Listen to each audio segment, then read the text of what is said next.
Okay, so we've just made our Python function. Again, very, very simple. It's a main.py with requirements.txt. Very, very straightforward. And now what we want to do is we want to be able to zip that up, upload it to Google Cloud Storage Bucket as an object, and then declare that as a function on Google Cloud. So the way that we zip it up in Tofu is we say data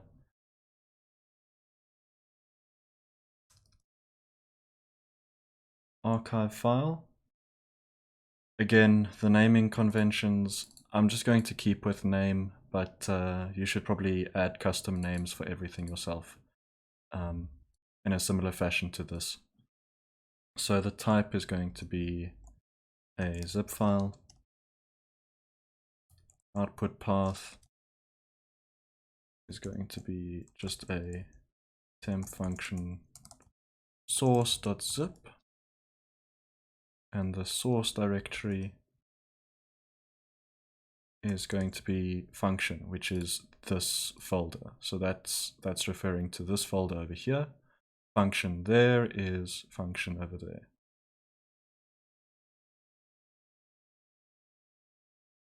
Now what we want to do is create a Google Cloud Storage Bucket. So what we're going to do is say Google Storage Bucket. Again, still keeping with the default name. The name of the bucket here. So this is the name of the Terraform resource.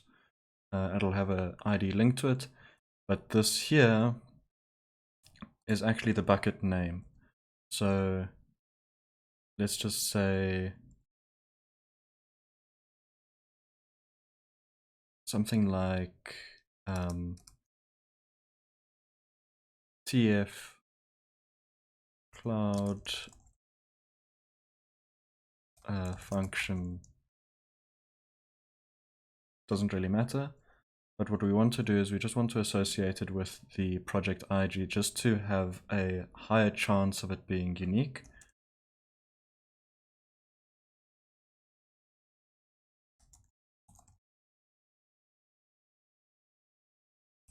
The location is going to sit in the local config region. And we're just going to say uniform bucket level access is true. Again, this bucket name is has a max of 63 characters. So don't go too crazy with the naming convention. So now what we want to do is we want to be able to upload this archive zip file into the cloud storage bucket. And the way that we're going to do that is we're going to create another resource, and this is going to be a cloud storage bucket object. The name of the object is going to be function source. And then what I want to do is I want to give it a unique hash value for the actual source of the zip file. So whenever the zip file changes, a new object is going to be uploaded to the bucket. The reason why is I've just had troubles on my side where I would update function source on Google Cloud and I would keep it with the same zip file name, and then for some other reason the Google Cloud function wouldn't identify that source has changed, even though I say that the function needs to be updated. So I'm just going to give it the MD5 hash value of the zip file, and the way that I'm going to do that is I'm going to say data.archivefile.name.output MD5. Again, all of these hints are coming from this extension which I have, which is the OpenTofu extension.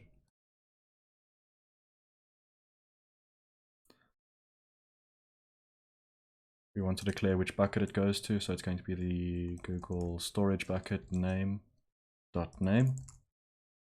And again, this is why this might be a bit confusing. So this name over there is this name here, and then that name over there is that name over there. So it takes on that value. And again, it's better to reference variables than hard coding them, as always, whenever you can. So we're just going to declare the source as well, which will be the data archive file output path.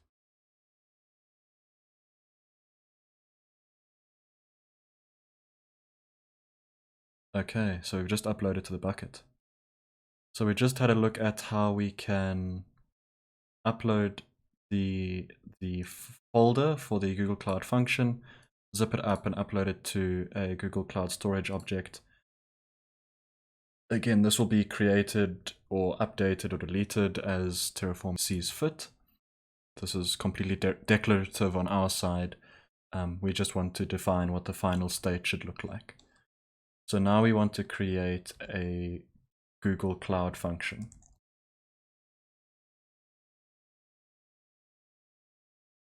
It'll be a v2 function. The v2 functions run on Google Cloud Run in the backend. So lots of the references you'll see later on will be referencing Google Cloud Run in the same way that our create project Python file needed a run.admin, and this refers to Google Cloud Run. So the project is going to be the local config.project ID. Name, we'll just say basic function. Location will be the same location as the rest of the project. We can give it a description.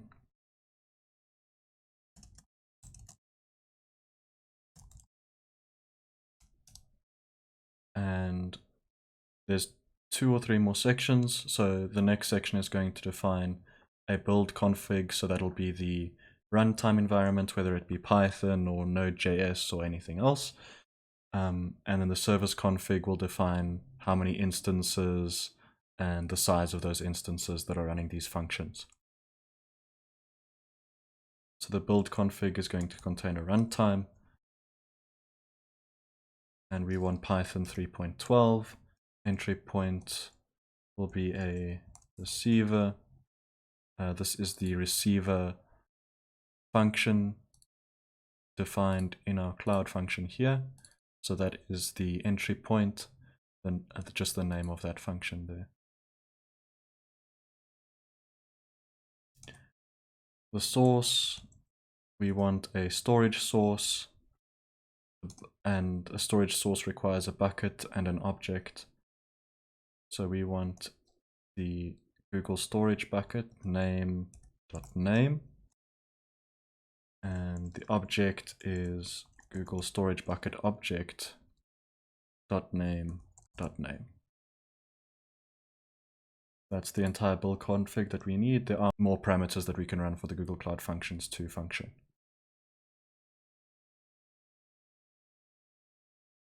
Now we want to define a service config. The service config is going to have a max instance count of 1, a min instance count of 0, and timeout seconds we want, I think this is the maximum, so this is going to be 30 minutes. So this is in seconds. 60 seconds times 30 is going to give you 30 minutes. Lastly, we can't just declare this, and this is one of the tricks with regards to having these APIs declared in Tofu as well. We could have enabled them manually in the same way that we enabled them over here, but it might just be nicer to have it as config just for Tofu itself. And so what we need to do is these various APIs need to be in place before the Google Cloud function is running or is being set up. Otherwise it'll give errors. So even though this is declared before, it will try and request to create as many resources as possible, even before others are set up, just to reduce the latency for this. So what it's going to do is it's going to try and create this Google Cloud function before these APIs are yet set up. So what we need to do is just define that this cloud function depends on the Google Project Service, the TFGCP APIs. So this is the name that we gave it up here. So the last two things is we need to give this a binding so that all users can be able to access the endpoint. And the way that we're going to need to do that is say resource Google Cloud Run v2 service IAM binding. And again, IAM is identity access management. We want the project to be the same project as the Google Cloud function.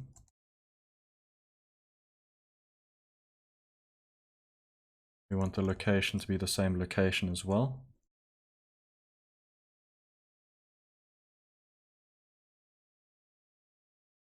And we want the name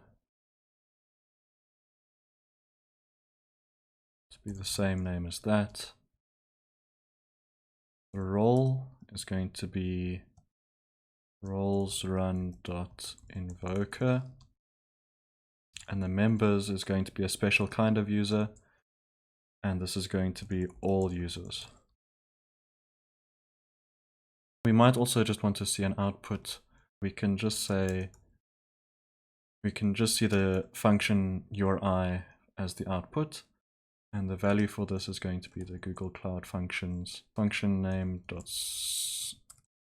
service config at 0.uri. So this will just be displayed to us once we run that. This is just about everything that we need, and I think we're ready to deploy.